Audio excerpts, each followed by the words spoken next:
welcome. Happy Juneteenth weekend to start off, right? um, what a Shout out great to my celebration. ancestors. Yes, man. And what a great weekend. I feel like this is like I say this every time, the craziest mix of sports right now. I mean, you got finals, um, you have off season, you have trades. It's just everything is mixing up right now. To start off, we recently saw the Florida Panthers win the Stanley Cup. Um, and I think Connor McDavid is the best in hockey right now. Uh, and just to see him come away one more time without that Stanley Cup, uh, it's tough because you need that Stanley Cup to cement your name in history, whatever. And we've seen Crosby, Ovechkin, Gretzky, all of these players have these. It's something you have to have. You don't hear too often about these people without it, like Mario Lemieux, right? So, what's your take? Like, where does where can you kind of put Connor? Because like we've seen him come up short multiple times, and not entirely to say that it's his fault, but at some point we cannot place blame elsewhere, right? You're the guy; it has to fall on you. You. I think when comes down to it, he's going to be a top five, top 10 player ever. He's right on pace for that. But but if you can't come away with that Stanley Cup at least once, and I think this is eerily similar to Alex Ovechkin, right? Because we were very concerned, and he was literally I felt like Michael Jordan at one point, and he finally got that Stanley Cup a little bit later. But what's your take on Connor McDavid, Florida Panthers, the Oilers, the whole thing? Well, I do think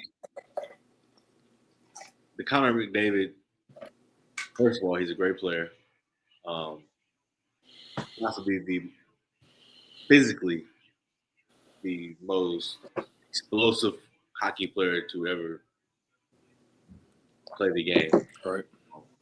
Skill set, and it's very clear to see whenever he's on the ice, he's the best player, and nobody can mess with him. Like it doesn't matter. But to see his Oilers team keep running up against a more balanced, a deeper, more veteran laden. So with the Oilers, for those who aren't super in tune with hockey, they Mm-hmm. got Leon Draisaitl as their number two. You can really say he's 1B to McDavid. For our viewers, though, like what basketball tandem or football tandem would you Joe Burrow, Jamar Chase, Yeah, like yeah, equal? Okay. that's exactly what it is, right? Because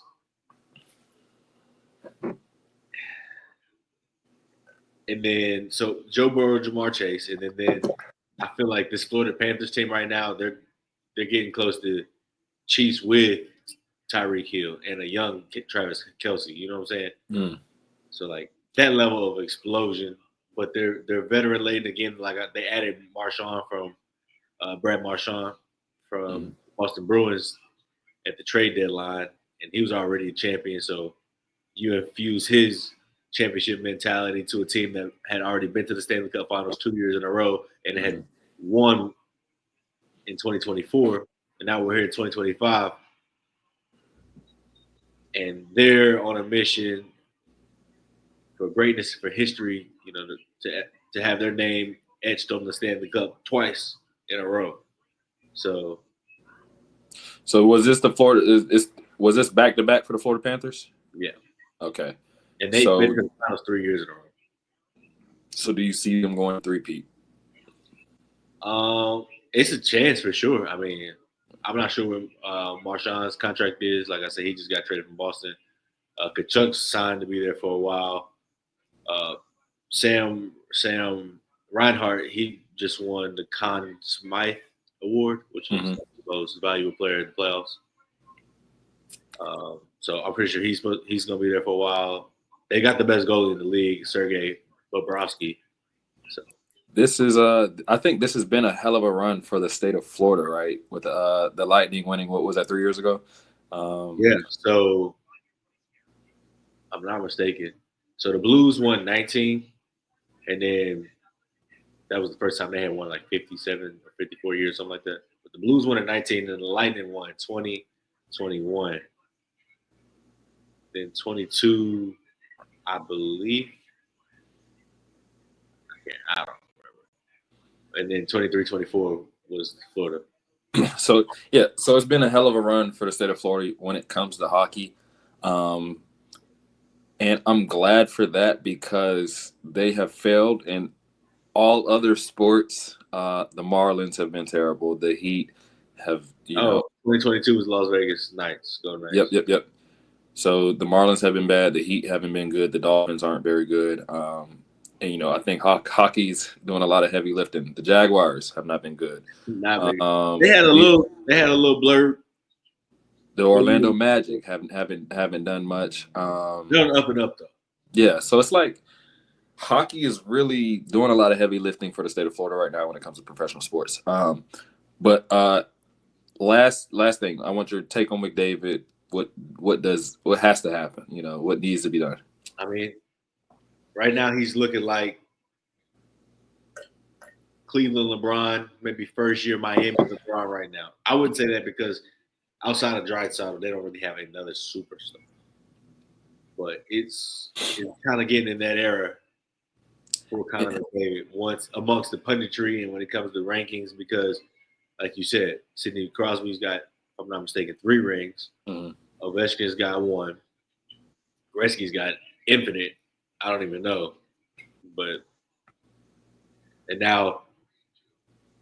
And I'm not sure who you're going to say is the best player on this team for the Panthers. But, I mean, I don't know if you could put Kachuk in that realm with them. My thing is, I'm a big Crosby guy. I think Crosby was super talented. Yeah, he's unbelievable. He was unbelievable, and as good as he was, I think Ovechkin might have been a tad bit better. It's a fucking dog, man. But I think, me personally, I think McDavid might be better than both of them, as good as both of them were. Oh yeah, I wouldn't refute that, because he's just so he's like LeBron. He really is. When watching LeBron James play basketball is how Connor McDavid plays hockey. It's like, whoa, like you're bigger, faster, stronger, right? Everybody, and it's like not even close. And that's the thing. I feel like I don't know if Connor McDavid can get better. There's no holes in his game, right? So he has everything. If you could create a hockey player, it would be Connor McDavid. You know what I'm saying? I think as far as talent goes, I think he's probably the most talented we've seen since Gretzky, and that's no slight on Ovechkin or Sidney Crosby, because both of these guys bro, like you don't have to be a hockey fan to recognize talent when you see it, right? And that's what Ovi and Sidney Crosby was, and that's what Connor McDavid is. You can just like turn on a hockey game and just like, oh, who is that? Like, who is that? Yeah, this guy's different from everybody else that's on the ice. And then why did they take him off so fast? Right. Yeah. Exactly. I wish he could play. He would never come out. That'd probably be very helpful. But moving on. Let's stay on the topic of the next generation. Me and you often talk about off camera our favorite era of GOATs, and basketball, football we talk about a lot, but like I don't think basketball or football could hold a candle to our favorite era, which is Novak Djokovic, Roger Federer, and Rafael Nadal. I don't think there's anything in sports that has been like that, when you can say 3 people at one time were the GOAT, and you would have had an argument for each 3 of them. All 3 of them, bro. Like, it was nothing nobody could really say. It was just your preference. Exactly. So I could sit here and say I'm a Rafa guy, right? You could sit here and say you're Federer or Djokovic or a Novak Djokovic guy, and I wouldn't be like, oh, you're wrong. I'd be like, no, I completely get it. It's like you said, it's literally a thing of preference, and for them to all be in the same era at the same time, usually for a single sport, you want to stagger those, right? Have this guy come in and then this guy be next. But you had all three of them. And I think that made it better, for the viewer because Yes. you could really see, okay, when it comes down to it, when we get down to the semifinal, it's going to be these three and then wild card for possible. If I was like, I'm not a big gambling guy, but like I imagine in their peaks at the same time, they're all in the same tournament. They're probably all in the negatives to win a tournament. Like you probably can't make money off of three guys to win a tournament with one winner. You know what I'm saying? Yeah. That's probably not heard of. And I think tennis was in trouble when Federer and Nadal left. We're glad Djokovic is still here, but he's obviously on his last leg. And I think tennis has found the one, bro. Right? Oh yeah. I think for a long time we didn't know who that next person was going to be to just dominate, and then Carlos Alcaraz. Wow. And there was before this happened, I think there was a few guys like, oh, this could be the guy. This could be the guy. There was a couple names in there, but nobody that really dominated. But I don't think it's too soon to say that Alcaraz might be the guy for the next 2 years. They talk about Sinner a lot right now. Sinner's good. Sinner's good. I like Sinner, and but he. We see what happened to him. We see what happened to him. So just from a sports, we've watched a lot of sports, bro. Right? Yeah. Like we watch baseball, basketball, football, hockey, golf, tennis, right? Yeah. And we've seen a lot of things. I don't want to be a prisoner of the moment, but I have to be. This might be recency bias. This is probably a top 3 comeback I've ever seen in my life. You're 1 point from winning a major. You're 1 point. You need 1 point, bro. 1 point. 1 point, and you come back and win set. You won in straight sets, bro. You win that point. You win that set, and then you win the match. 3 sets, 3-0. It's probably one of the best tennis matches. And I say, I'm gonna give you some support there with that statement because it's a big statement you made. But because of the sport of tennis, how individually draining it is, how us being guys who have a respect for the craft that is professional sports, no matter what the sport is, to know for them to be on that court for 5 hours is 40 minutes or something like that. Yep. To be down 2 sets to none, getting ready to go home down to your last point, and then to completely turn the tide of the match and run away with the last 3 sets. I think the part is like, so say this was the first round, right? Yeah. This is still one of the best, but to do that in the championship, and for some of my people that watch a lot of football and basketball, I think this is better than 28-3 Falcons and Patriots. I think this is better than LeBron 3-1 with the Warriors. You know what this is up there with? This is up there with Kick 6, Alabama Auburn. I think Kick 6 is a moment, but the deficit, man, because Kick 6 was a tie game, I think. Yeah, I think so. But this is like, bro, like you said, 2 sets to nothing. You need 3 sets. I think it still gets that same level of like shock value because shock value, excitement, like Kick 6. We was like, okay, he's not gonna make this. We're gonna go over. I think the difference between that and Kick 6 is like, obviously Kick 6 was a moment, and like I think they were just trying to get if they miss it, they get the overtime, right. Whatever. And the Kick 6 happened in 20 seconds. 15 seconds, and our minds was blown. I think this was a gradual level of excitement. Slow walk. Yeah, so this was a slow walk down. 1 point. Oh shit! Next point. Oh, it wasn't even a walk down. It was like I'm fighting for my life, bruh. He got the set, and then he's like, oh, this is the comeback story of all comeback, bro. Now it's was bashing my head into the concrete, man, and it's like. I'm in and out of consciousness. I'm in and out of consciousness right now, bro. And this is the thing. Like, for me, it's like Carlos Alcaraz. he's been good, and he's been next up. But I want to go back a little bit to like, obviously we've seen Alcaraz dominate, his peers who they are right now, right? But like I was doing some research the other day, and I'm watching his couple matches against Djokovic. Djokovic still has his number, bro. It's still like on some big bro, little bro shit. Like, I think I don't want to mess it up, but I know Djokovic has beaten him more times than he's beaten Djokovic, and like we're seeing this is Lakers Bron. Djokovic is in his Lakers Bron era, Yeah, for sure. but he's still that guy, and that I think that just speaks to like how good he was at his peak, and yet exactly his peak and what he is now. He's still very good, but like I don't think anybody now can even mess with him. But also Alcaraz is what 22, I think. Yeah, he's very young. He's 22, but like max, I believe. I think Djokovic is probably the second best player in the world right now. But like he's also what 40 something. 40. Come on, man. Like he's unreal, bro. Like, and I wish we could have those debates. Like these were as heated as Michael and LeBron and Tom and Pat, because like this guy is as good as anyone. If you say he's the GOAT of GOATs, you're not wrong, because this guy had a hell of a run.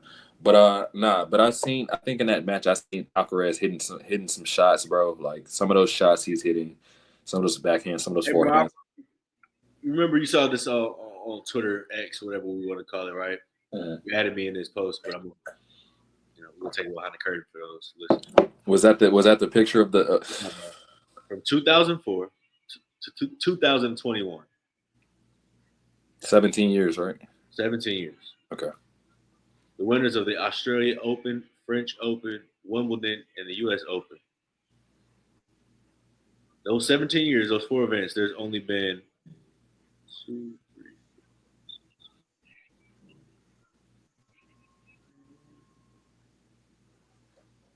8 winners of a major not named Djokovic, Federer, Nadal. Can we do a little quick math, bro? Quick math, bro. So 17 years, 4 events. That's 68 events. 68 events. 8 of them wasn't 3 people. So you telling me 3 people won 60 events? I can't count. It's 10, but it doesn't matter. Yeah, okay. So 3 people won 58 events. 58 events. That's 15. That's 15 wins between the 3, bro. Yes, sir. Yes, sir. I wish I was a tennis expert and I could sit here and talk about tennis but I think the tennis GOAT debate is a lot more interesting than like basketball or football. Absolutely. Because like basketball, there's NBA finals. In the NFL, there's the Super Bowl, the Stanley Cup. In hockey, there's the Stanley Cup. In tennis, there's, like you said, Wimbledon, French Open, U.S. Open, Australian Open. So it's like one person has 10 of one person has 10 of another one person has 10 of another. So like whatever you prefer, but like they're all equally important. Equally important to the story. But I think Alcaraz has saved tennis, because I think the interest was being lost a little bit with all 3 of those guys going, and Djokovic did a lot of heavy lifting after Nadal and Federer left. He's still the biggest draw. But let's stick to tennis. I think on the other side, the women's side, on the women's side, they've also found somebody, Coco Gauff. She's how old is she? What is she? Is she 21 yet? Yeah, she just turned 21 after she won the U.S. Open. Okay, so she's 21. They were popping bottles with her. Yeah, no, she's. I think they found their French Open. I'm sorry. Obviously Serena did a lot for women's tennis. Not only as a Black woman, but just as a great player. Like she's one of, we talk about. I love to have the conversation of who do you think is the best athlete of all times, and there's a lot of factors that go into it, but like her reign she was so dominant, bro. She's winning 2 to 3 majors a year. What you say? So just like on that men's graphic, we could just fill her name out on the 68. But I think the difference between the men's and women's, like obviously there was, like we said, Djokovic, Federer, and Nadal. There was three of them. On that women's side though, it was just Serena. There was, I know people like to talk about Maria Sharapova, but like when you look at the head-to-head between Maria and Serena, it's not close. What is it, like 19-1 or some crazy? It's single digits on the side for sure. Yeah, it's not something crazy at all. So it's like, she really dominated the sport by herself. It wasn't even a person close. Her run reminds me of Tiger's run, bro. You know what I'm saying? Like, because she was the one. There was no two. The ticket, yeah. Everybody in the building came to see. Exactly. As much as you wanted to play up Maria Sharapova, don't care. Don't care. So, but I think tennis is. Hey, did you know Coco Gauff was the #1 grossing women's athlete in 2024? I didn't know that, but I'm not surprised by that because, like, I think the most potential for money being made is probably women's tennis. As far as a woman goes, Yeah. I think it's either tennis or I think there's opportunity for golf, but nobody's just dominated golf like that as a woman. And had just, not to say there hasn't been greats, but I think obviously Serena paved the way, and she's she did a lot of things as a woman player. I'm talking about Coco Gauff. I know, but that's what I'm saying. Like, I think there's for as far as women go, that's because, like, I think women's tennis is just as interesting as men's tennis, and obviously, there's still the WNBA, but there's some parts of the games that don't exist in the WNBA, right? I watched a lot of WNBA yesterday, actually, like a lot. What are you thinking? It was a good product. You know what I really like? I really like the Atlanta Dream court. I like that court. What about? I want the WNBA to do so well, but I like basketball though. So like, I go watch high school right. games. Like I go watch a middle school game. Like, so just to see the development. And that's the thing. I want the WNBA to do well, but it's like certain parts of it that I don't think the heavy criticism, they're ready for that. Like, the online scrutiny. You know what I'm saying? Like, it's a lot to come with that. D'Angelo Russell is still getting violent tweets towards him because of his performance against the Nuggets in the playoffs. But like, that's not a thing. I don't want to be an agent of chaos, but I really enjoyed the mix-up between the Fever and the was that the Mercury? Who was that? Connecticut Sun. The Connecticut Sun. I really enjoyed that mix-up because, like, it was a good mix-up. That's a good mix-up. It's part of the sport, and I don't want to promote, like, hard playing basketball, but like, that's part of sports. You know what I'm saying? And like, that happens in every sport where there's physical contact. But that's a great mix-up. You know what I'm saying? And like, we like to see those trash talking and stuff like that. So don't need anybody to get hurt, but we do like to see exactly. Egos flare up a little bit. And it's good to see that part. I think, especially when it involves Caitlin Clark, that's gonna do a number. She's been terrific for the WNBA. I don't know if you saw a clip, but there was a clip of Kelsey Plum. There was a person outside her hotel. Yeah. But see, he was one of them autograph hound dudes or whatever. So like, he come up, he got a binder full of, he got a sleeve of 12 cards. Like, you selling cards off the same. That's part of it though. That's a non-story in the NBA or NFL. Like, people get paid for signings though. Like, you don't need to do this. Like, so if you're in that game and people are paying to sign, like, then okay, but you're not a fan. Like, when people were trying to say, oh, they signed whatever 400 autographs or whatever it was, and you couldn't even sign more than one. It's like, well, those are people at the game who paid their money to be in the arena to have the opportunity to get their jersey signed. This guy, somebody with a binder full of cards, trying to get everybody. Yeah, the makeup was nasty, right? The preparation. So that's not the same. So she getting smoke for that because he popping up at their hotel, and again, they still are women. They're professional athletes, but they are women. So they're like, yo, like, We cool with this dude just popping up at our hotel. This is it's a touchy subject because yes, they are women, but they want to be talked about as athletes without the women part. And I get that, but it's just like we can still have the conversation, but some people have to have some type of discernment to see, okay, what's really going on. This isn't a fan. You know what I'm saying? He might be a fan of the sport, but he's there trying to work and trying to. Like I said though, it's a fine line because what about these women that are following these players on the road? Like we're not going to talk about them because these are men, right? Talk about. I'm saying though, but they don't get the same whatever. Like that's not a it's not a hot topic, bro. Like I think these, but also these are expectations, right or wrong. Like we expect that from women that are looking for that type of story or whatever, that type of excitement or event, whatever. Yeah. So I think it's from them dudes standing outside. So like I'm not mad at her. So me personally, right? I was at the Celtics Knicks game. I think it was game 3 in New York, and I was at the hotel.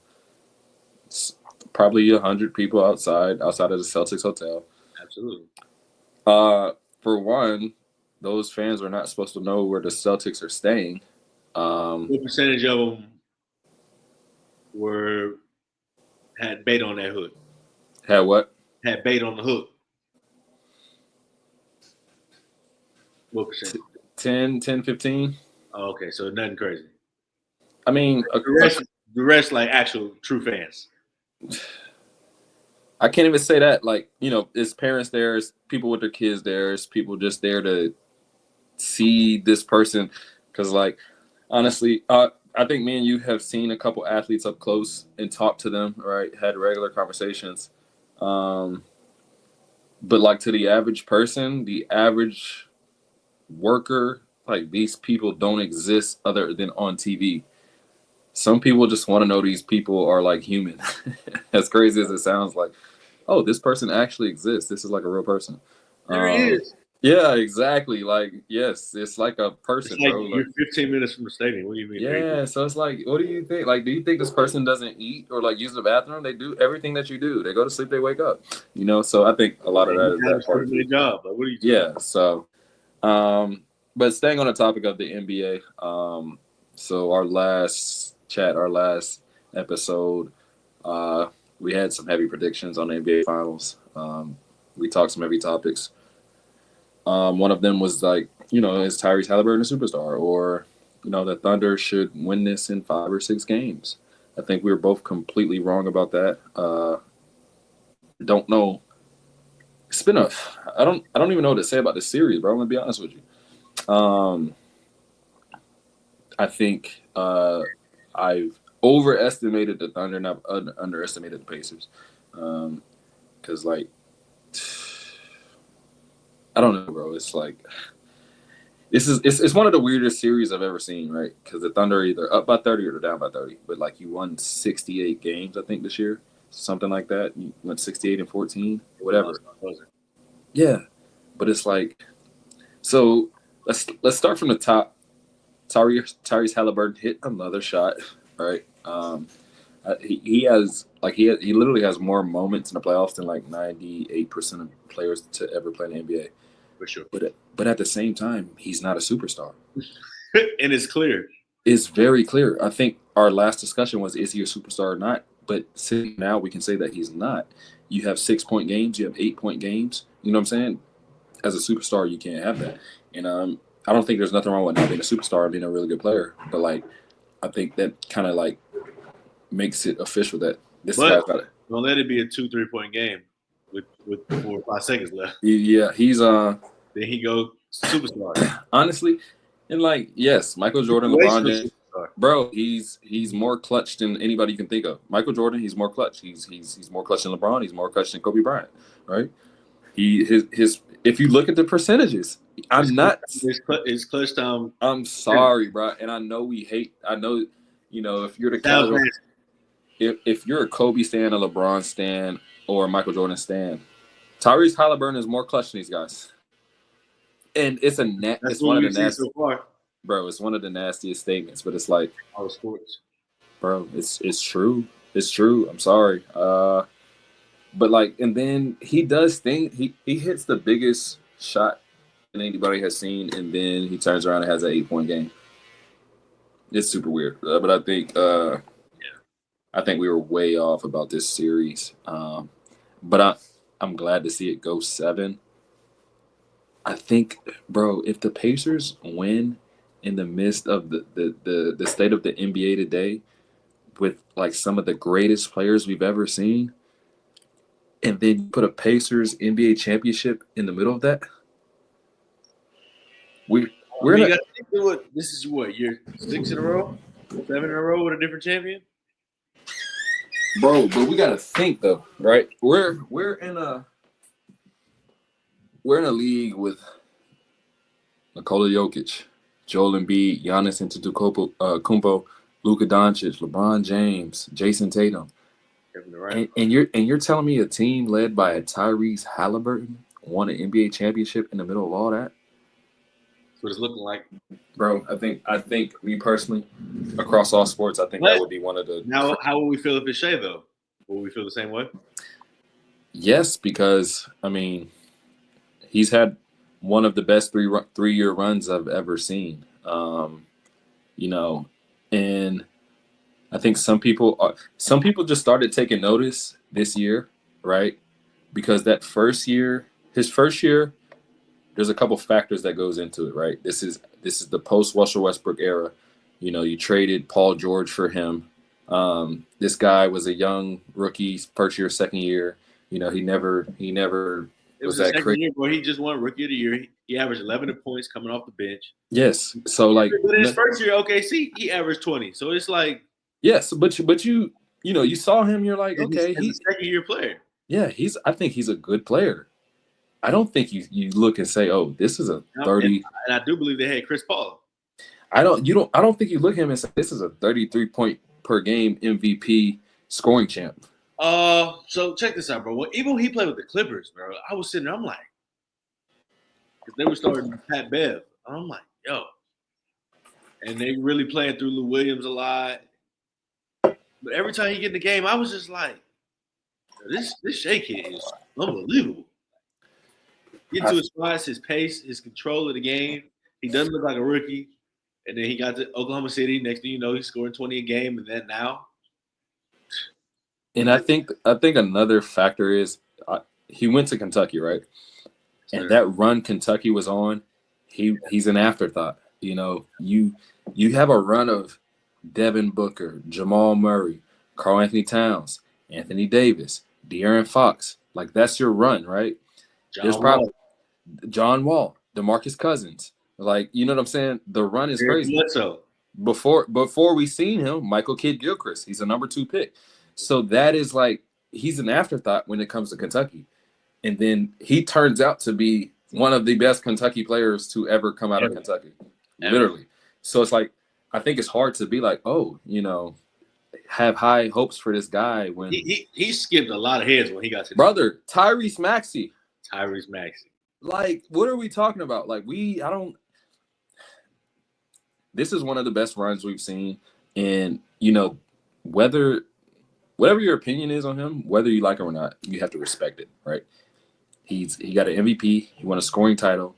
He had the best record in the NBA. He took his team to Malik Monk, 6 man of the year. Bro, their run is unbelievable. And for him to wiggle his way through all of those guys and be probably the best of that last 10 years.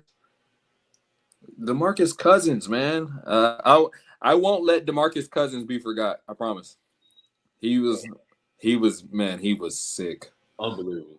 And if this was a podcast about reminiscing, I could talk about DeMarcus Cousins for 10 minutes, bro. For real. His Sacramento run, even his run in New Orleans. New Orleans was crazy. Are you kidding me? It's crazy. Him and AD. Bro, that's like some of the best basketball I ever watched, and they were like a 7 seed or some shit. Like you have two footers averaging 25 a game. They had Drew Holiday. bro, two footers averaging 25 and 10 a game or some shit like that. It was Like that's just a different style of basketball we're used to. But no, so what do you game 7? We got game 7 coming up. Before I say that though, I don't like how Oklahoma City played game 6. I don't either. Just because they knew they had game 7 waiting. Yeah, that was weak. But it could, because it's like game 7 is That's not when guaranteed. they just went for 40. Like, bro, you cannot. Crazy. My thing is like, just because you know game 7 is guaranteed, you don't lay down in game 6. And because the Pacers are a team that sneaks people. They like to throw sneak punches and beat you up. Hit you in the back of the head. Bro, when you're not looking, they sneak attack in game 1. And I really feel like the Thunder laid down in game 6. I didn't like game 6 either, bro. I'm gonna tell you this, because this opens the door for Mathurin to have another big game. Nesmith, he hadn't really done anything in a while. Nesmith, who's kind of Nembhard. You never know who it could be. We saw Max. We know that Halliburton is hurt, so he's only going to give you so many minutes. He only played 23 minutes in game 6, but they were the most crucial 23 minutes of the game. I mean, Siakam could go for 40. Like, they had guys that are more than capable. So to leave the door open when you have an opportunity to shut it and lock it, go away to keep. Okay, so what if they beat you in another close 1 2 point game? Okay, it is what it is. Hard fought and come down to 1-2 possession. But like you said, it looked like they laid down in game 6. So I don't know what this team is mentally. Right. So obviously we saw that 2016 NBA Finals when the Warriors are still playing in Oracle Arena, one of the most dangerous arenas in all of sports, bro. The yay. What do you say? Yay area. Bruh, I don't want to overstate it. I want to say they went like 41-1 or like 40-2 that season in 2016. I think it was 40-2. You went 40-2 in your home arena. And I think the Warriors kind of leaned on that. Like, we're at home. Like, we handle business at home. And I think Chesapeake Arena is one of the better arenas in the NBA when it comes to fan activity and just the crowd. Exactly. And so the Thunder are kind of leaning on that, but you can't. They do it like one of them high schools and they stand up till they score. Bro, this is not. I just don't think you can do that, bro. Like, not in the NBA Finals, at least. You know what I mean? What's your prediction? I think Siakam goes crazy in game 7. What does that mean, though? Pacers win. Siakam MVP. 35, 14, 6. Halliburton does just enough, distributing another 14, 15 piece. They look so confident in game 6, man. They believe they're still in this. They believe they can win this. Okay, so you left the door open. The crazy part is I think game 1 of the NBA Finals or Eastern Conference Finals, I was talking crazy about Siakam. All right, I'm saying crazy stuff like this guy. Yeah, I'm like, this guy is not it. He's making $40 million a year. He's making $43 million a year. Good, bro. And he's giving you 17 points. Like, you're an NBA champion. They traded for you. You're getting paid $40 million a year, and you're giving us 17 points. Ever since I said that, he turned up. So it's like, I've had to eat my words about that one. But it's like, I think he's done exactly what he should be doing when you're making that type of money. You're that type of player. You're an all-star. You're an all-NBA. You're an NBA champion. So it's like, you should have been this guy. I was kind of frustrated with the inconsistencies from him for a guy that team. Like, you should be. You got to remember, though, when he was in Toronto, he really carried them for like the last 2-3 years. And yeah, they weren't like a great team. Yeah. But he was their guy. 100%. And that's why I think I was a little disappointed with his Pacers performances, because like I understand Tyler. He only really been there a year and a half though, so he's still trying to settle in and figure I out. understand that, and I think Tyrese is the leader of that team. But Tyrese, I don't think is. Miles been there 11 years. Tyrese is not as. I mean, excuse me. Yeah, Tyrese is not as talented as Pascal Siakam. Like he doesn't have the capabilities. I think he's a great point guard, but if we're talking just players, I think Pascal Siakam is the better player, and he's shown that before. So him getting under 20 points in games was kind of like, I'm like, yo, like this is what they traded for. You know what I'm saying? Like it has to be you. It can't be anybody else. There's nobody. He get their money's worth right now though, for sure. No, 100%. I think he's been that guy. I think though for Game 7, man, bro, like how many times can you doubt the Pacers in one playoff series, bro? You know what I mean? Like you working on number 7, bro. You played the Bucks first round, right? Bucks in 5, Bucks in 6, Bucks in 7. You played the Cavaliers, the number 1 seed. They won 64 games. Clapped them. You beat the Cavaliers. Nobody had Cavaliers. And then who do you run into? The New York Knicks. They beat the Cavaliers by 30 twice, I do believe. You run into the New York Knicks who are fresh off of Celtics butt whooping. You beat them too. Yeah, you knew the Knicks was too high off beating the Celtics. Bro. And then you run into the 68 win Thunder. Like no way they beat the Thunder. No way this got to be the Cinderella runs of all. This is Loyola Marymount, bro. Loyola Marymount. This is Butler 2 years in a row. Shout out to Sheldon Mack, bro. Yeah. Shout out to him. This is what that feels like, though. You know what I'm saying? Like, this is I think it's one of the best runs we've ever seen from a team without a super. There's no superstar on a team, bro. No. They got 2 All-Stars, though. I think this is the first chip we'll see. If they do win, this is the first chip we'll see without a superstar in a while. Yeah. I don't know if I can remember the last team that didn't have a superstar on their team to win an NBA championship. I don't know if it's happening in the 21st century. Yeah, that's what I was about to say. You have to go back to. I don't know. Yeah, that's what I'm saying. I can't even think of nothing off the top. Like I was gonna say the Rocket, but obviously like Hakeem and like Michael Jordan, and then like Magic, Larry, like Tim Duncan is a superstar talent, but he wasn't like an actual superstar. Right. No, I think probably the 04 Pistons. Yeah. Like that'd probably be my best comparison. But like, man. But me personally, I don't. They still had 2 Hall of Famers though. Yeah. 2 Hall of Famers, I just can't give them that superstar. But it's like I think I don't know if this team has 2 Hall of Famers. That's a great point. Wow. That means Tyrese and Pascal both would have to go because Miles Turner not getting it. So I think a NBA championship does wonders to both of their resumes. Obviously, that's true. Like, and it's like I think the Tyrese Halliburton conversation was fun at first. I think he's a very good player, and it's kind of hard to put him. Hey, now if he Game 7, if he iced these boys in Game 7. What do you mean by ice, though? Ice him. You know exactly what I mean. 3, 2, 1. Confetti. 8 points and 8 assists isn't going to cut it for me, though. With the iceberg slim, though? I got 8 points, but I threw the dagger. Oh, my God. Well, now, how can you hate me? Yeah.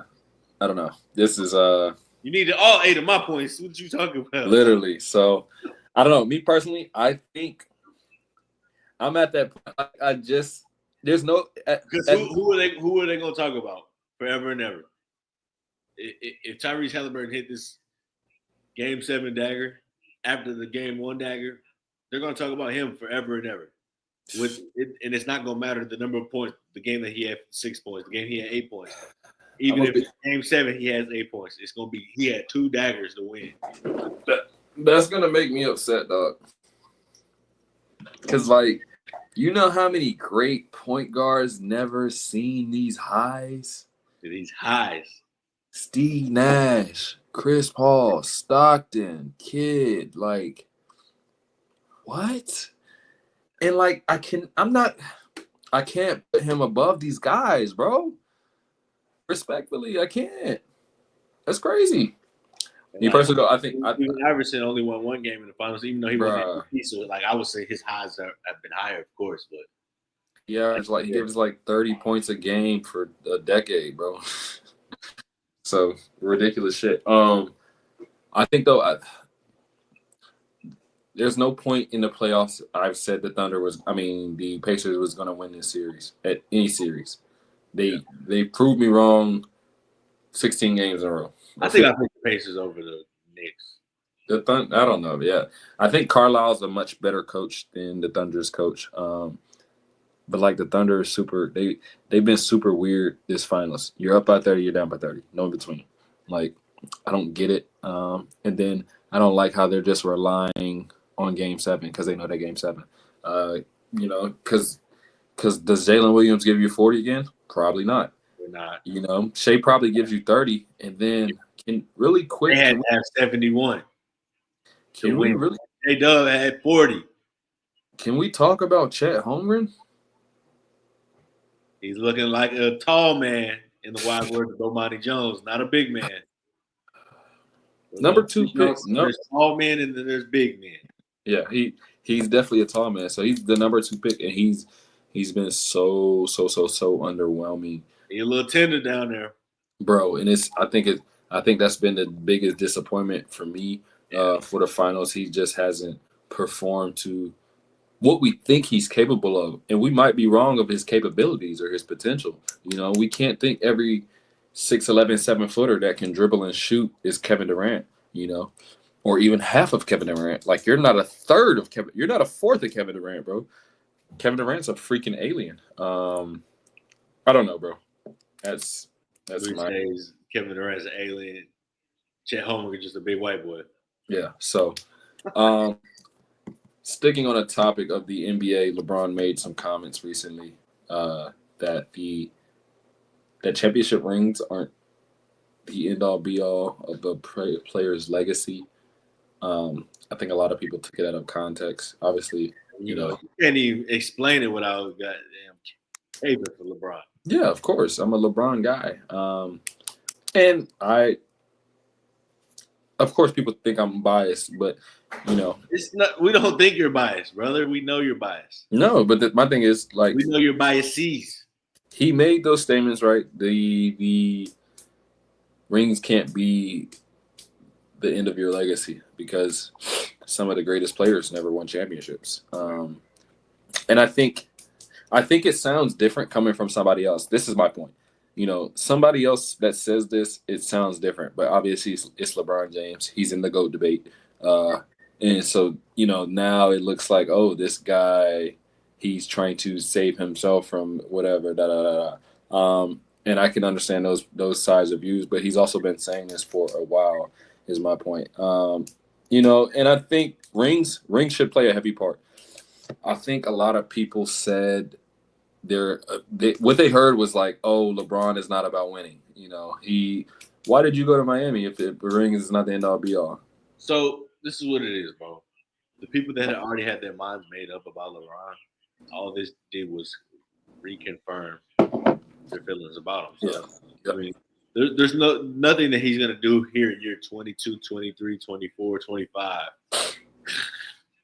that's going to sway your opinion. Yeah. So it is what it is. Me personally, I would say, because we know what you're going to say. I don't even, to be honest, I don't think another ring does anything for his legacy. Exactly. He doesn't. If you're a Kobe guy, you don't put him in front of Kobe. If you're a Michael guy, you don't put him in front of Michael. So, like you said, that's a great point. Your mind is already made up, and like this, him saying this, either you lean more into what you were thinking, and on the other side as well, if you're a LeBron guy, you're more of a LeBron guy. If you're whatever guy, you're more of a like you are. But I don't think it's crazy what he said though, because like so many players have done so many great things. Yeah. But we can't put Charles Barkley in great power forwards conversations. Now he can't be up there with Tim Duncan. He's not there with KG. Can't be up there with KG. But but if we sit here and really look at it, bro, Charles Barkley won an MVP in the 90s. He did. There was great basketball being played in the 90s. Michael Jordan was still in the league. He won. Hakeem was in the league. Yeah. And Charles Barkley won an MVP. But, like, we can't put him in his conversations because he didn't win an NBA championship. So I think there's, on both sides, there's great points because, bro, Allen Iverson is one of the best basketball players ever. Yeah. But we're not allowed to say that. We're just not. Because he has an MVP, he doesn't have a finals. His number 2 was what, Eric Snow, Dikembe Mutombo? That was his number. You know what I'm saying? Like, I don't think it's a fair conversation, but obviously the messenger, LeBron will always be the wrong messenger for anything, you know. He'll never. I mean, sometimes he'll do himself no favors sometimes though. But nobody is gonna. If you're not a LeBron guy, you're not giving LeBron grace. That's true. So it's like, you know what I'm saying? Like, you're going to hear what you want to hear. And I think LeBron is obviously, he's the first player of his era to be in the social media era as well. So, like, Kobe didn't have to deal with 100,000 tweets a minute about who he was. Why did he miss that layup? He's not the GOAT. You know, everybody didn't have an opinion 15 years ago. But it's like anything LeBron says, anything LeBron does, you know, you want to make a podcast talking about basketball? Yeah, you're trying to plead your case for the GOAT, bro. You're not allowed to talk about basketball in your opinion. But like, also, why aren't we listening to one of the greatest basketball players talk about basketball? You got a good point there as well. So, I mean, anything he says is gonna make headlines. It's part of being one of the best players of your sport, though.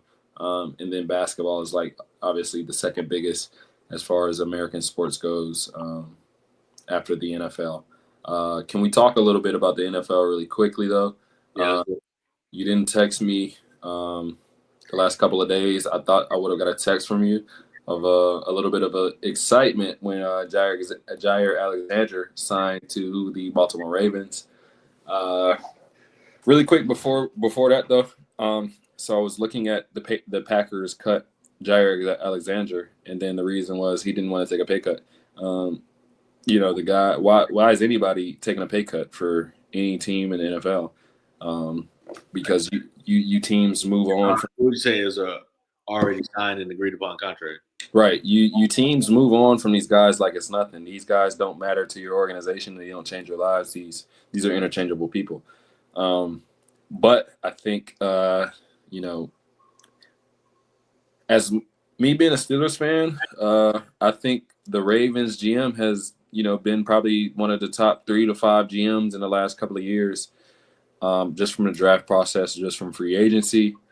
Obviously, I think Howie Roseman has been the best as far as it goes, but the Ravens have been up there. Just you know, Malachi Starks, Kyle Hamilton, Derrick Henry, you know what I'm saying? Like, they've just made great decisions. I think Jair Alexander is another great decision. Linderbaum, the center, just exactly. Yep. So, and even Odegaard, right tackle. Yep, Isaiah Likely as well. Yeah. Like, you know, it's just been great decision. Yep, it's been great. And then with Zay Flowers. So I think it's been great decisions made all the way around. But I didn't. This is honestly the first time I'm hearing about your opinion on a Jair Alexander signing. So, man, me and some of my buddies who are Raven fans, we all wanted the front office and Eric DeCosta to address the secondary because we all know, you watched the Ravens game, that the secondary was problematic for the first 9 weeks of the year or whatnot. Those, you know what? When you say that, you know what pops into my mind? Ja'Marr Chase. Bengals Ravens twice. I think it was 90 points in both games or something crazy. So yeah, the secondary was an issue, major issue last year. And I watched a press conference from Marlon Humphrey after the signing of Jair Alexander, and he said, you know, the Ravens' identity it has shifted offensive under his watch because he is the elder statesman on the defensive side of the ball.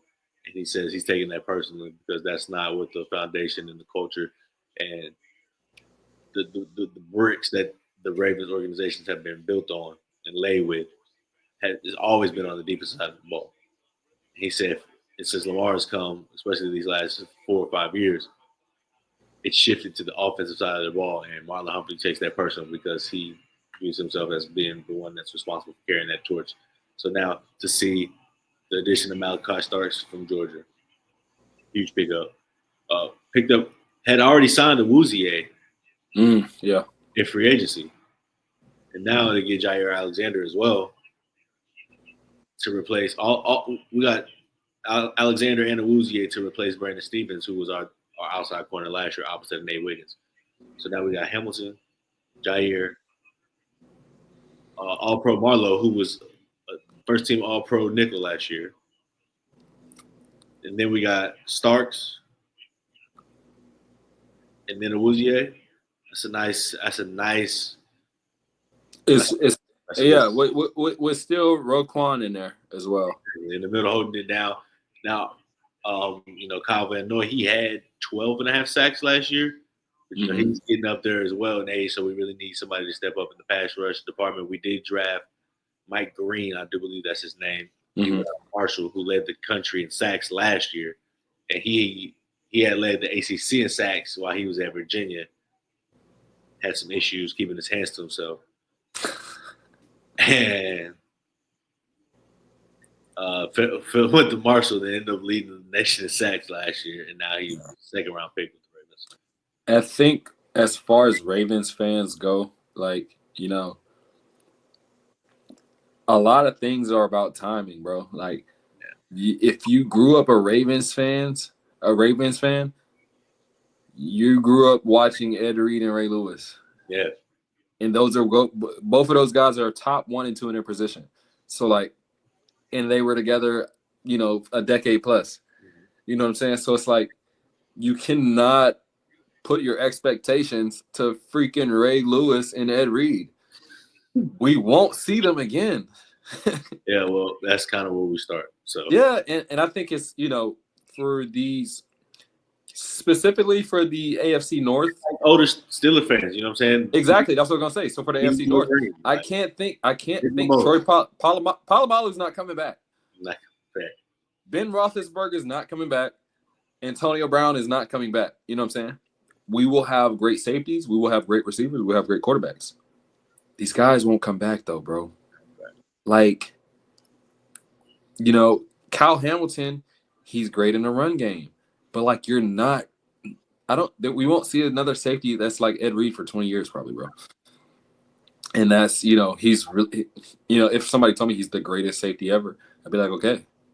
And it's unfair for Kyle Hamilton because for a lot of franchises, he had the potential to be, he could be the greatest safety for a lot of other teams in their history. He's the greatest safety for probably I would say 28 other teams. Yeah. If you're not the 49ers, if you're not the Baltimore Ravens, or you're not the Pittsburgh Steelers, he's probably the best safety you've ever seen for your team. But and now, you went to the freaking Baltimore Ravens where they had a fucking Super Bowl run where they allowed less than 12 or 14 points because you had Ed Reed over top, you had Ray Lewis in the middle, and you had Terrell Suggs rushing the quarterback. Do you know what that is?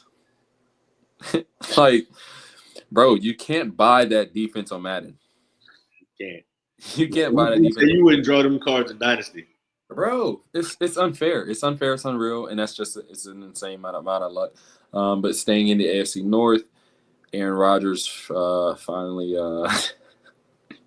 Let's talk about. We talked about my team. Let's talk about your team. Hey, bro, this is a podcast about fairness, bro. And we talk about things we don't want to talk about. Yeah. I don't want to. I promise you, I don't want to talk about the Pittsburgh Steelers. That's my least favorite topic right now. Why is that though? Why is it your least favorite topic? Why does it pain you so much? Because I'm used to nice things. You told me those guys aren't coming back. I did.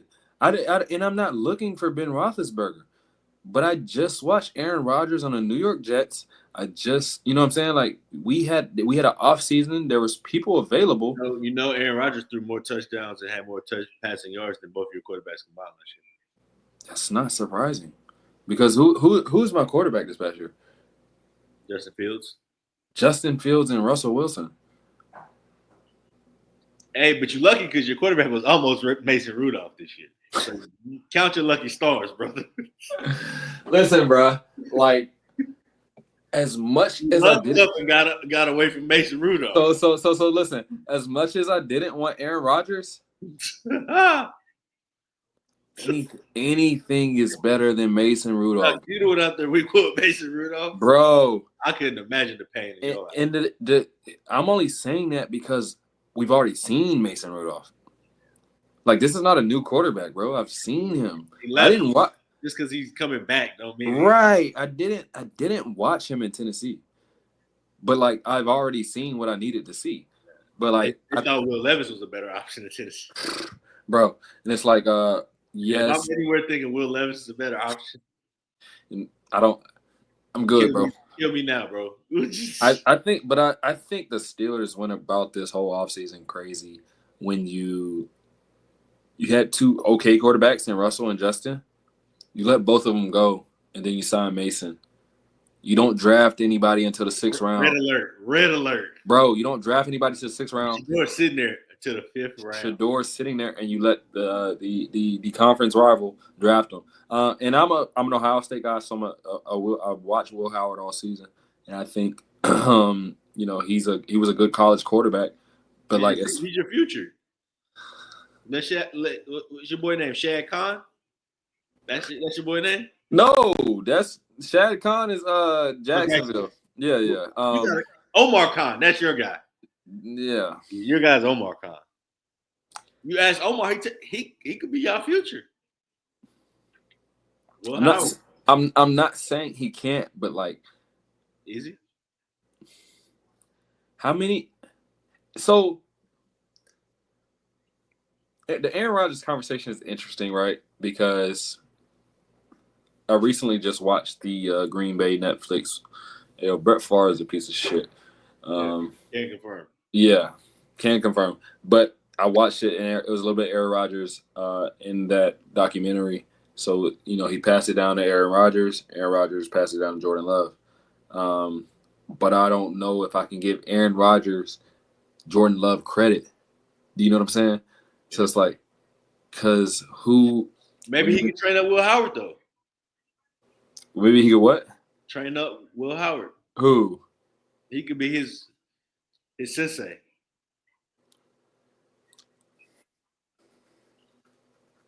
I'm sure Aaron has a ton of respect for him. He's a national champion. Throwing the ball up to Jeremiah Smith over triple team. Hey, shout out to your 2025-26 Heisman Trophy winner, Jeremiah Smith. I don't know, bro. It's just like I think the Steelers are too little, too late. What you think y'all record gonna be this year? 9-8, 8-9. Right, same spot. Yeah. So, I mean, we're not a 4-win organization, a 5 or 6. Just because we still have like freaking T.J. Watt, we just got Darius Slay, right, and then Cameron Hayward is still there. Minka. You better get T.J. signed. This would be a perfect year to sit out. Perfect year to sit out. Bit of a mess going on. And that's what, if this wasn't a podcast, I wouldn't talk about the Steelers. You know what I'm saying? Like, I don't talk about the Steelers outside of this podcast. Every time I ask you about the Steelers, all you ask me is, "What's up with you, bro?" And you don't give me anything else. No, because that's the only answer that I have for you. And you got to understand that because there's so much more to enjoy. And I don't even think we talk about this because you go ahead and trade for DK Metcalf and then you trade away George Pickens. Yeah. I didn't really quite get that. I get it because George wanted that money, but I can't wait to have some. You just gave to Dallas basically what you had in Pittsburgh. And you even soup Dallas up even more because CD's better than DK. So it's like, okay, and so you let go of Najee Harris. You're rolling with Jalen Warren. You know, you draft and the rookie from Iowa State. a running back. Wiggle. You draft all right, bro. No, that was You threw a little something extra on that, bro. That was unnecessary, dog. You draft a running back, and then Okay, he's a north and south guy. How about that? you think that's better? That's better than somebody that doesn't talk football, bro. That might be worse. And then you wait on the quarterback, and the quarterback you're waiting on is Aaron Rodgers, and you pick Will Howard in the 6th round. You know, I've been a Steelers fan for a long time, but it's hard for me to understand how y'all just let Shador fall like that. That was my biggest fear that he went to Pittsburgh. I'm cool with him in Cleveland because Cleveland is unfortunately where you go to die. Where you gonna die? He can go somewhere else and be like Baker. You know what I'm saying? It's a bad organization. Yeah. It's not gonna work. No matter how great of a player you are, it's just most likely not gonna work. And the fact that Cleveland drafted somebody 3 rounds earlier. Perfect. Bro, honestly, bro, I would have been cool if we signed Joe Flacco. Yeah. Because he could still throw the football. He was the best quarterback on his team last year. Is what I think. Yeah, for sure. But y'all don't do nothing, and then y'all go get Will Howard? I'm an Ohio State fan. Not feeling it. Y'all go get Will Howard, and the defensive end y'all got was Jack Sawyer. Yeah. Nigga, I knew that was your favorite move of the weekend. Nigga, bruh, I almost left you a voice note, bruh. And these are my guys. That's the bad part. And so, like, y'all won't pay TJ, and then y'all go get Jack Sawyer? He's going to be your replacement. Bruh, I just watched my team win a national championship. But this is also how I feel. You know what I'm saying? I'm a fan, but I'm real, though. Like, just because Will Howard won a national championship and Jack Howard had, like, a game-killing play in the Final Four or whatever, I know who they are. Jack Sawyer probably doesn't get you more than 6 to 8 sacks a year. 17 games, bro. That's a sack every 3rd game, dog. Not enough. As Kendrick Lamar would say. Actually, can we talk about that? Good. Kendrick Lamar goes to Toronto, 2 shows. He rocks the house 2 nights in a row. 2 nights, and he turns up. Put some extra, like you said, put some extra on that. I don't know. How do you, if you're Drake, right? You gotta keep moving forward. Yeah, I mean, and I think music is sports. Sports are music. This is not worth like killing anybody over. Right. You come to my city. Big enough to overcome it. So yeah, you come to my city, you turn up. Drake did Drake did 8 shows in LA 2 years ago. And I think it's like, when y'all are in the back and forth, somebody do that shit, bro. Like fuck, it's not a good look, And then to play your number 1 diss song in my city, in the biggest stadium in the city, and they loved every second of it. And then they call for an encore, bro. Encore. Look. Yeah, that's ugly, brother. I'm a Drake guy, but I went to Kendrick Lamar's Big Steppers concert, and he's the best as far as performing goes. He's the best performer, and I think, like I said, I think music is sports. It's a great competition, but like fuck, that's a bad look, man. Like that's like Halliburton OKC game 1. It's a buzzer beater type joint. That hurt. Y'all was up 15. We've talked about it before, but like I think this was like 6 to 8 months ago. But this is still happening. So is Kendrick Lamar having the best 24 months? We're a year plus now. Yeah. So is Kendrick Lamar having the best 24 months you've seen from an artist, bro? Like he has to be up there. Yeah, he's killing it right now. The way he's cooking. The music's great. The reception to the music is great. The support is there. The concert selling out. Super Bowl, Hmm. taking on a Mount Rushmore artist of today's time, walking away unscathed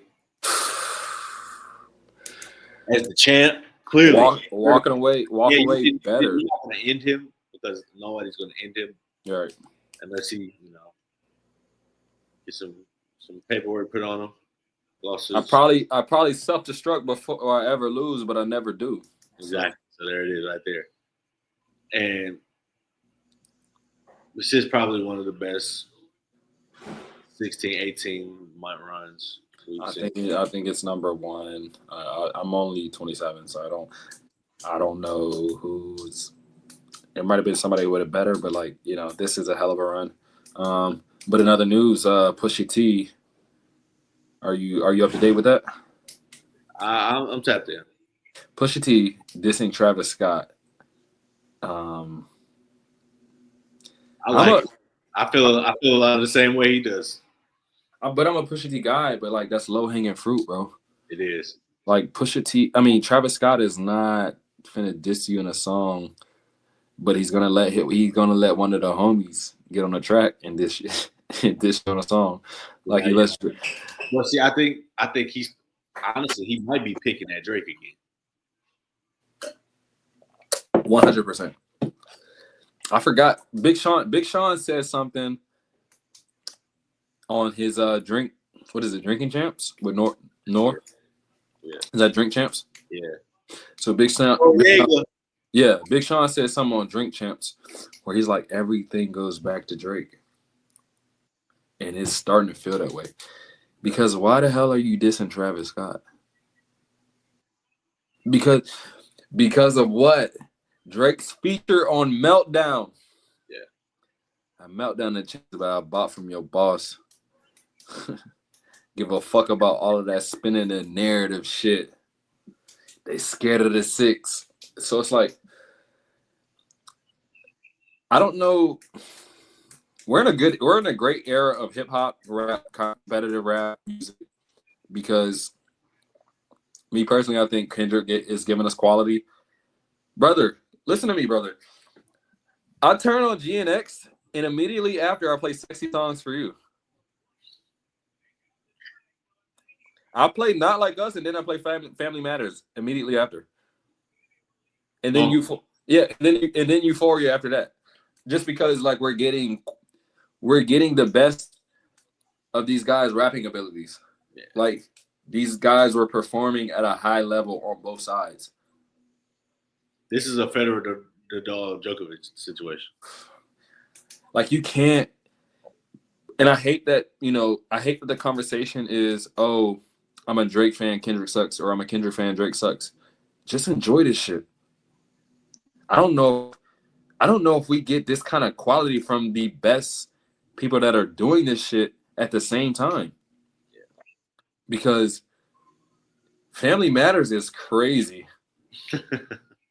Not Like Us and Euphoria is crazy. Yeah. GNX is crazy. Sexy Songs for You is crazy. So I'm seeing people like, oh, I'm a Drake guy. I'm not listening to GNX. Nigga, did you? People taking things that have nothing to do with them two persons. Nigga, did you hear TV Off? Hey, once I get better at this shit, then TV Off plays on that. Peekaboo. Did you hear Gloria? Peekaboo. Heart Part 6? Peekaboo. Bro. And so because you like Drake, you won't listen to Peekaboo. You won't listen. Turn his TV off. You won't listen to Turn his TV off. Dodger Blue. Or you won't listen to Pimmy's Dilemma. Cause come on, man. Fellas, all of my men viewers, how many times your lady said please don't go out with your friends? We're gonna stop right there, bro. For the best. But like, bro, I think we're getting the best quality of music, the best content. 2 shows in your opponent's hometown, sold out. Rocking, begging for more. That's fucking brutal, bro. It's like, but you can't. At the same time, you cannot be mad at that. I want to stick to the music a little bit. had a crazy take the other day. I don't know if you listened to these two songs that I want to mention. Meek Mill, Proud of Me. I ain't spun that yet. Okay, we'll save that for the next podcast. Okay. It's Two Meek verses I Need You to Hear.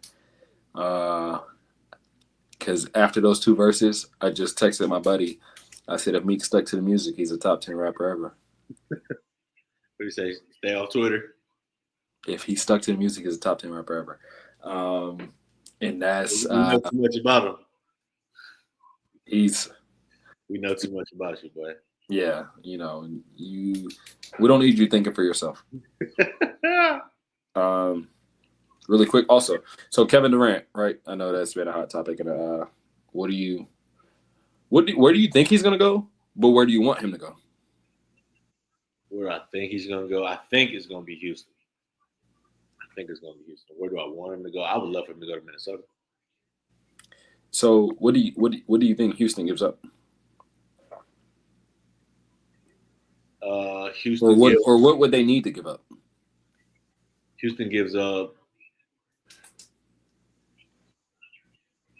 3 first picks. Nothing too crazy. 3 first picks. They give up Whitmore. They give up Jalen Green. And they give up. You think Houston gives up Jalen Green? Yeah. Okay. KD? Yeah. Okay. I gotta get something back now. I thought that was the part that they would pair him with, but nah, they got twin. They ain't tripping off that. Okay, but he's not a. He doesn't. We got twin. Okay. We got twin because I said so. Wheatmore, Jalen Green, maybe Reese Shepard, or I don't want to give up Jabari Smith, but we can negotiate. If we turn one of those first round picks into a second round pick, then all right, I'll throw Jabari over. So Whitmore, Green, and Smith, and 3 picks. Yeah, first picks. Okay. So why do you want him to go to Minnesota though? Because I want him and KD, him and Ant to get together. Because that's what Ant needs. He needed a guy that, there was more space for him to operate last year when they had Cat. Because Cat was another perimeter threat. Like Julius Randle ain't really no perimeter threat. Like he shoot the ball, but it's like he want to go hard left. No, that's always been his. He's going right, he gonna counter back left, strong. So I would like somebody to be there with Ant, that the defense has to be responsible for truly to create more space, and that can really get them over the hump. Now I don't know what they have to give up because I know they traded a lot to get Rudy. So I think Minnesota is always one piece away, right? Like, Yeah. And KD could go there. I think KD and Ant winning a ring does wonders for both of them. Obviously, KD hasn't won. He hasn't won anything since he left Minnesota. I mean, not Minnesota, but Golden State. But also, I think Ant was in a couple premature conversations about being a superstar. I think we've seen just a crazy succession of superstars. So we just keep tossing people out. Giannis after LeBron, Jokic after Giannis, and then KD.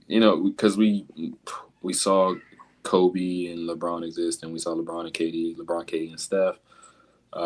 Steph, Joker, LeBron, KD, Giannis. And so we're kind of looking for the next thing. But I don't know, but I can't sit here and tell you that, KD to Minnesota wins the NBA Finals. So, really quick, though, staying on the NBA, the New York Knicks did fire Tom Thibodeau, and they've been calling every As a man, Honey, hey, baby mama. yeah, as a man when you break up with your girl and you cut off all the ladies and you just call back hoping somebody pick up, You calling shorties that they got a man and you bruh, and then nobody picks up. nobody. That's kind of what the New York Knicks like. I think they, firing somebody with no plan. You're calling Minnesota's coach, really?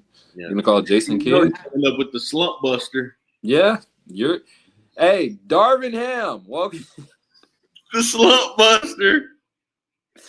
Darvin Ham, welcome to the New York Knicks. Hey, they might as well go ahead and call David Black. Yeah, I ain't mad at it. I am Keep LeBron away from him. David Black. Dude, LeBron fired his ass. Yeah, but But- I don't know. The Knicks continue to show us that they're an unserious franchise. Yeah, you've been the furthest you've been in years. And then you sit around, you turn around, and you fire. I think it's a lot of Tom Thibodeau's philosophy behind that. You playing 6 or 7 players, 40 minutes game. Yeah. But like, I think the era of coaches we're in, you're not getting a lot of quality coaches. Not gonna get anything better than that. So you're Yeah. Me personally, I think there's about 10 good coaches in the whole entire NBA. And so, firing someone that is on the good side more than anything, without a plan on top of that, it's not a good look. But yeah, so I think this playoffs was a year of runs as the Pacers are on. I think the Knicks had a good run as well. I don't see them going this far again, unfortunately, just with the makeup that they have and the roster that they have. I mean, they could get back next year though, because Tatum gonna be down. So True, but we're gonna see. Me being the biased person I am, it's the year of Jaylen Brown, baby. For real. Shout out to 7 in Boston, baby. 741, we all of that shit. Yeah. Should be an interesting year. And then the Lakers turn around and sell for $10 billion, whatever they, what is $6 billion? I don't know the makeup of it, but does this mean anything for the Lakers? Does it do anything? Because I think this group that purchased the Lakers, that's what I'm gonna say. Yeah, will be more willing to go get into that first, second apron.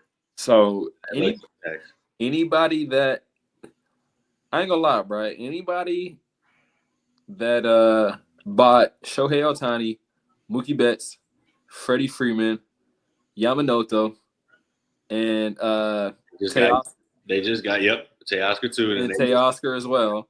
Kim from Korea, so they just got him too this year.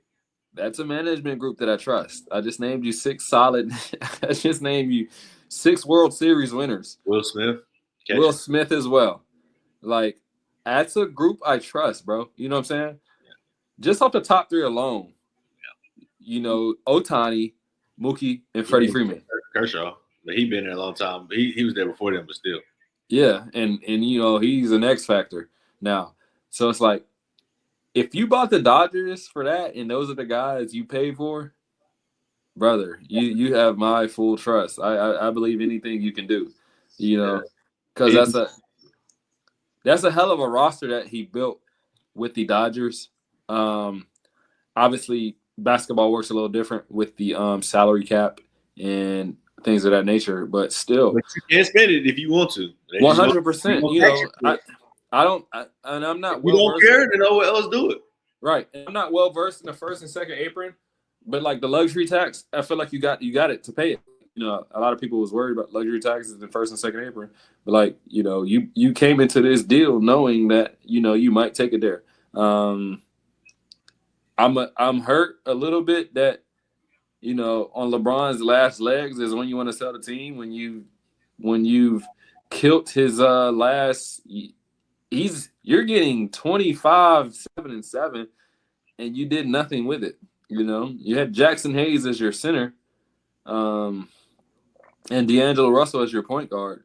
So I think Me personally, I think the bus management group has mishandled the Los Angeles Lakers in the LeBron years. Uh, I think they could have got a lot more out of him. And then the Rob Pelinka move, not saying he's a bad GM. I think it has to do with some loyalty towards Kobe Bryant, obviously. And I don't think he did a horrible job, but I think he could have done better, especially with the way LeBron was playing. And you could have, you let go of Alex Caruso, you trade KCP, JaVale doesn't get signed back, Dwight doesn't get signed back, J.R. Smith, it's, Rajon Rondo, it's some focal pieces that went missing. And this is, and now you finally set a team 5 years after that. It's hard for me to be content with that. Just because LeBron was still playing at a high level at that time. But we're gonna have to forget about the Lakers and LeBron, and that whole era is coming to an end. I do think this is his last year coming up. Really? Bronny's there in his second year. I don't think he's waiting for Bryce. He's talking. LeBron's talking a lot more. He's doing a lot more podcasts. He's sharing his opinion. Everything that goats can't do. He dissed Brian Windhorst for. He keeps dissing Wendy. You can't do that. He's dissing Wendy. He's dissing the hell out of Wendy. So I do think that's his last year. And then the Orlando. I wonder what Wendy did. Well, Wendy made a name off of LeBron, is what he did. I know that. But and then, acting like LeBron's your buddy. You can't do that, bro. Don't do that. You can't do that if he's not your buddy. You know what I'm saying? So you acting like we homies and we not. But in very small news, very, very, very, very small news, Desmond Bane got traded to Orlando Magic. I think it's a nothing story. You disrespect Desmond Bane like that, man. No disrespect to Desmond Bane, but it was disrespect to how nothing happens. Nobody did the Magic go further now? I like the Magic. I think they're top 3 seed next year. Yeah, you're crazy. You might be crazy, but who? Paolo. I like Paolo. I think Paolo. Wagner. I think Paolo's a top 10 player in a year or two. But this Desmond Bane is the answer. He's number 3 shooter. He averaged 24 a game. Number 3 shooter. Okay. They need shooter. KCP was supposed to be their shooter this year. His leg's gone. So KCP has always been a shooter. His leg's gone though. Hey, do you remember that time KCP was hooping with the ankle? Yeah, I know you was about to say that. Chill out. Let's go. Let's wrap it up. Yeah. No, that's it. Because man, that's a deep cut. I don't know if people knew that. But y'all go look. I'm not gonna say y'all go look it up, but shout out to Casey. Shout out to two-time NBA champion Kentavious Caldwell-Pope. There we go. That contributed to 2 NBA championships. I think we'll be back next week. We have to wrap up the finals. And then what do we get started on? Oh, really quick. So the NBA finals wraps up, and then we have the draft coming up, right? And then we had a couple conversations about the draft, and I think this is a conversation that has to happen. Ace Bailey and his agent declining every workout possible that exists. Everybody got their stance and what they believe in and how they feel, so I'm not going to judge it because it's still going to work out for the kid to hear his name called. I don't know what this means amongst his ranks and his team and his advisors and all of those people, but it's a very interesting way to start your career. I think we all know these organizations and associations exist without everybody. When LeBron leaves, the NBA will continue. When Patrick Mahomes leaves, the NFL will continue. So for you to think that one person is that important to one organization, I think is a bit crazy. It was the way to look at it, but hey. And why do you not want to showcase yourself? Because we know how the NBA draft goes, and after a certain pick, you're losing a certain amount of money. right? You could go from a $40 million player to a $10 million player. You're losing $30 million right there. So I think he's a top 3 pick, but like his approach has been very, very, yeah. His approach has not. I can't support that type of approach when you're being given an opportunity because I think the prospects in our lives, the prospects that we've seen did not act like this. Yeah. We saw Kevin Durant, we saw LeBron James, we saw Carmelo Anthony, we've seen Zion Williamson, we've seen some of the best prospects that ever existed. Well, wait.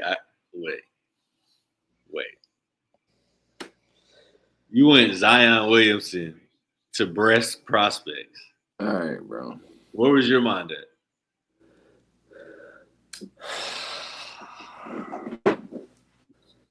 Where was your mind at? You went from Zion Williamson immediately into breast prospects. Okay. Hey, so And like no, so undertones there. we'll wrap up the NBA Finals. My guy will check out 2 Meek songs. We'll talk about the NBA draft, and then you know what comes after the NBA draft. It is National Football League season. We do have the baseball All-Star break coming up. Maybe we might get a couple trades or anything like that. We get a big trade. We can talk about it next time. It's fine. Devers to the Giants. Oh wow, yeah, no, actually, we can 2 minutes. I don't know. That was the only. I think that was the only thing Boston was holding on to. I don't know what the Red Sox got going on. I think it's like they find a guy and then they're like, nah, I don't want him to be our guy. And it's this new ownership group, this Fenway ownership group or whatever. It's part of that Fenway ownership group. Who? LeBron James. Well, it's a disaster. So, Mookie Betts not good enough, trade him out of town. Xander Bogaerts not good enough, trade him out of town. Rafael Devers not good enough, trade him out of town. I don't understand what's going on with the Red Sox.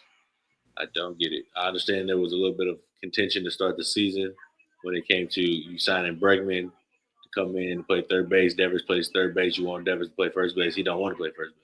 I understand that. But, I mean,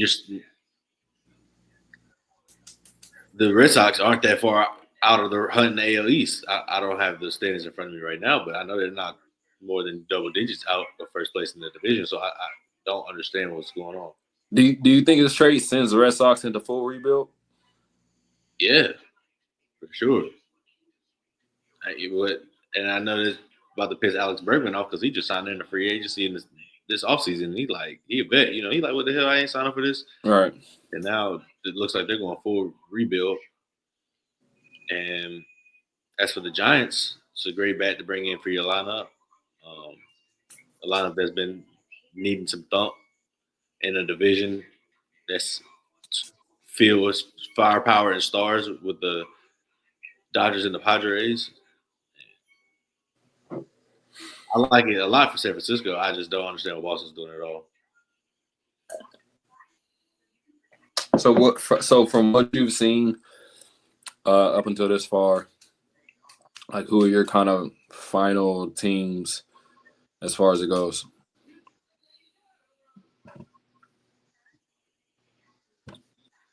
That's a good question. For the National League, it's a team I picked last year as well. Well, I might have picked the year before, but I like the San Diego Padres. I like the Padres. I like the Cubs too, even though me being a Cardinals fan, that's blasphemous for me to say. But I like the Cubs. The American League, it's really wide open.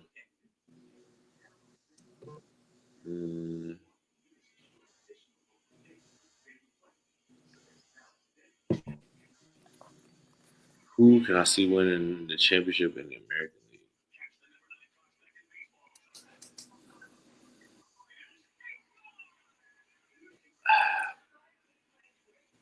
I don't want to say Kansas City. I like Kansas City though. I like the Royals a lot. But can you say that confidently? No, like if they end up playing the Padres or the Dodgers, like I don't see them beating them. Mm.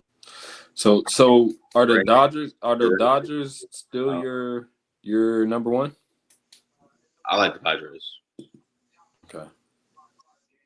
I like the Padres.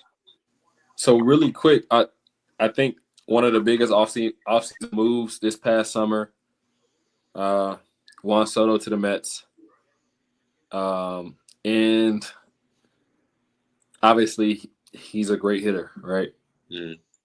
But the numbers haven't supported that this season. I'm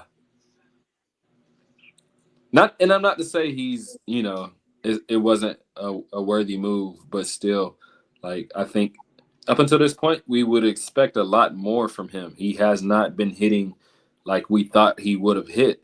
Yeah. And the Mets have a couple hitters, Pete Alonso. Like, they have a couple guys on that team. Lindor. Yeah, exactly. Francisco. I don't know. What's your take on Juan Soto? I mean, he's been so good for so long. Like, yeah. I'm not surprised that there is a year where he's got a bit of a dip. Unfortunately, he's struggling though, man. He was. I know you know a little bit more than me, but I would call him a top 5 hitter last year. Yeah. But like he barely looks top 10 this year. Yeah, but that's how baseball go, man. Like, so you're a little bit more shocked by that being the case, but I know how this game goes. You're gonna have a year where you're hitting 240, 250. Like this is how this game goes. I understand that, but he's not like the only guy to never really do that is like Barry Bonds. You know what I'm saying? Like that we've seen. Like Pujols, he had 10 years consecutive where he hit over 300 and had 30 home runs, right? So I just pulled up the stats for Juan Soto. Juan Soto, he hasn't hit.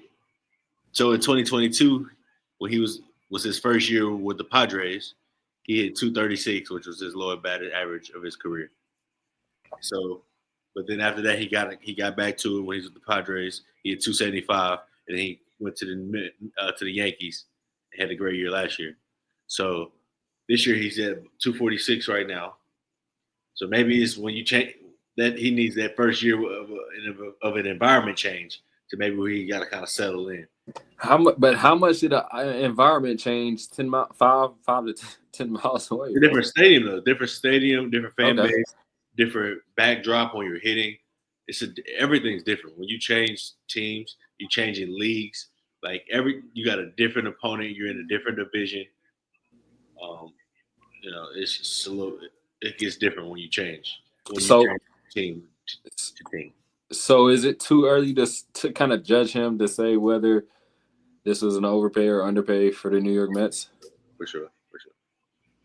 I think the expectations were so high just off the year he had with the Yankees last year. Because check this out, right? He's having such a bad year, but he currently still leads the league in walks right now. That's silly shit, bro. You know what I'm saying? That's silly shit. I'm not gonna lie, that's silly shit. Like that's an interesting fact. But I don't know. Just from watching, for me personally, watching more football and basketball, I think that the impact is a lot different, right? A basketball player comes in, we need 25 the first night. If you are a wide receiver that gets traded, I need 80 yards and 6 catches and a touchdown. Right. And like what you're saying, like it's so many samples in baseball, right? We're not even at the halfway point. We're still about 20-some days away from the All-Star break. So there's still another 81 games where he could hit 350, and next thing you know, he's gonna end the season. He'll probably be right about 280, 290 on the year, and be like, all right, it's another good year, and he got 30 home runs and 100. What are they paying? What are they paying him? $700 million? I think he got. That sounded crazy saying that $700 million. Nah, because I know that's what Ohtani got. He got 550. Yeah. No, so Juan Soto, 15 years, 765.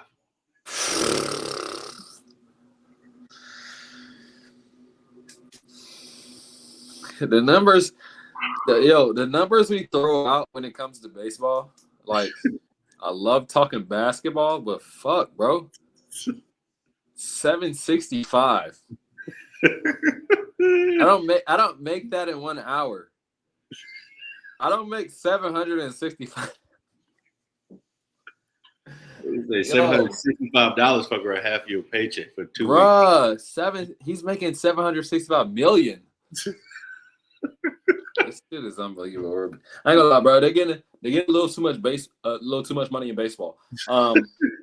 Bro, but I think you pocket watching, bro. Huh? You pocket watching. Sometimes I do. I'm not gonna lie. Sometimes I do because like this shit's ridiculous.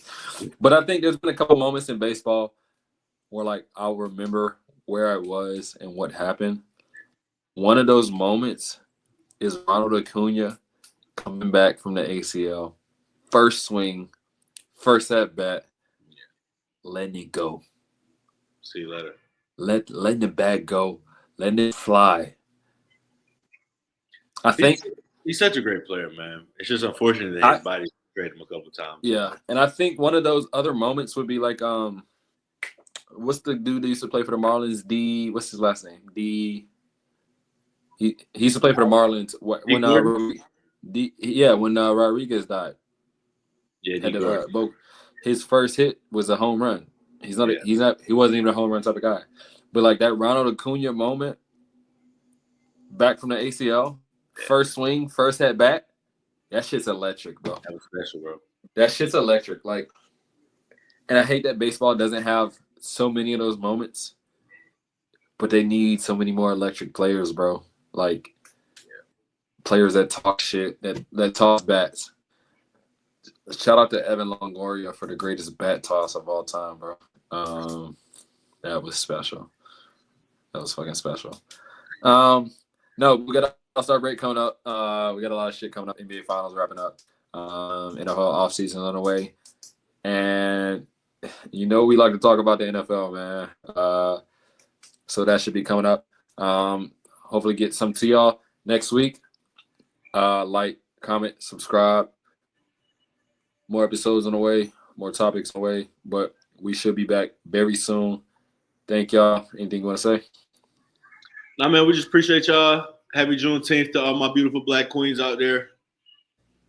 All the black brothers as well. Salute that. You half breeds. I hope you enjoy half your day.